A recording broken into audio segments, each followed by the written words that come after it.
안녕하십니까, 박사호입니다. 월드리딩 채널은 수익 정지 상태지만 그날 시청자분들이 알아야 할 가장 중요한 국제 뉴스를 엄선해 해설해 드립니다. 이번에는 밥 우드워드 기자가 써서 미 대선 막바지에 파장을 일으키고 있는 책 워에 대해 설명합니다. 참고로 워싱턴 포스트 서평에 따르면 우드워드는 바이든이 실수는 있었지만 안정적이고 목적의식이 있는 리더십을 보여준 반면 트럼프는 무모함과 이기심으로 인해 국가를 이끌기에 부적합하다는 결론을 내렸습니다. 다시 말해 밥 우드워드는 트럼프의 흠집을 내기 위해 이 책을 썼다는 것을 감안해야 합니다.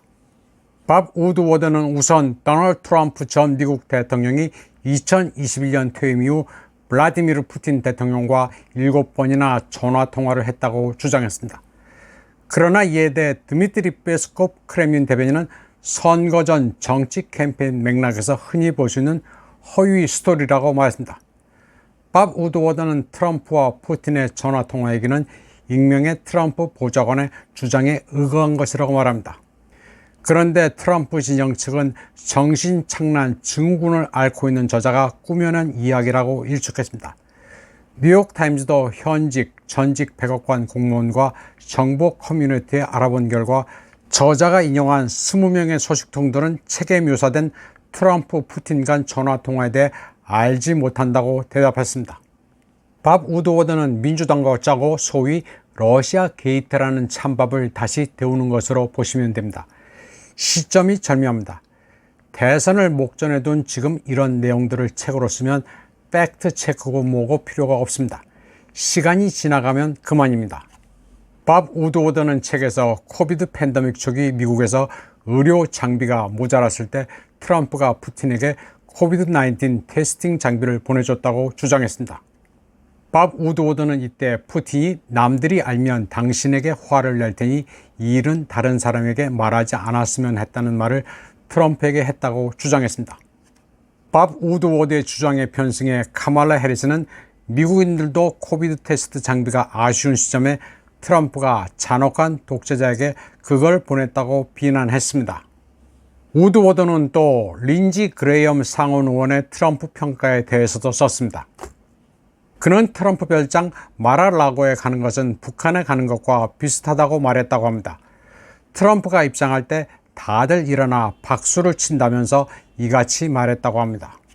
또 충격적인 것은 바이든이 네타냐후에 대해 노골적으로 저속한 욕을 했다고 밝힌 점입니다. 그는 네타냐후에게 빌어먹을 거짓말장이 XX라며 있는 욕 없는 욕을 다했습니다. 바이든과 네타냐후는 바이든이 젊은 상원 의원이었을 때부터 알고 지내던 사이였습니다. 당시 네타냐후는 주미 이스라엘 대사관의 고위 직원이었습니다. 두 사람은 오바마 행정부 당시 서한의 정착지 건설 문제로 말다툼을 했습니다. 그리고 이후 오바마 행정부가 이란과 핵 협상을 추진하자 네타냐후가 격렬히 반대했습니다. 그 핵 협상은 트럼프가 파괴했습니다. 그래서 네타냐후는 트럼프를 지지합니다.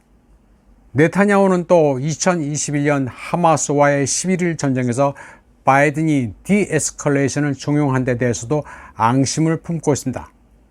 속마음이야 어떨지 모르지만 바이든은 가자 지구의 인도적 위기가 높아지면서 중동 분쟁이 에스컬레이션 되자 좌절하고 있다는 보고도 있습니다. 밥 우드워드는 미 정보 보고서를 인용해 2022년 9월 전장에서 궁지에 몰린 러시아가 전술 핵무기를 사용할 가능성이 50%였다고 말했습니다. 미국이 그래서 우크라이나에서 핵무기 사용을 자제할 것을 러시아에 촉구했다고 주장했습니다. 러시아가 핵무기 사용을 강행하면 미국도 지금까지 자제한 것을 재고하겠다고 경고했다는 것입니다. 그러면서 미국은 러시아를 국제 무대에서 감내하지 못할 정도로 고립시키겠다고 오스틴이 말했다는 것입니다. 요즘은 거짓말이 난무합니다. 그리고 그 거짓말은 육하 원칙에 따라 아주 구체적이라 속기 쉽습니다. 대략 이번 대선의 큰 그림은 민주당이 트럼프의 러시아 커넥션을 다시 짚히는 한편 트럼프가 도박을 걸고 있는 유대 세력으로부터는 다소 거리를 좀 두는 것 같습니다. 반면 트럼프는 네타냐후를 계속 지지하지만 우크라이나의 종전은 자기가 추진하겠다고 주장하고 있습니다. 다만 트럼프가 당선될 경우 긍정적인 것은 기후 어젠다, 기괴한 성 어젠다로부터 거리를 두고 있으며 그런 것들을 다른 나라에 강요하지 않는다는 점입니다. 이번 방송은 여기까지 하겠습니다. 시청해주신 여러분 감사합니다.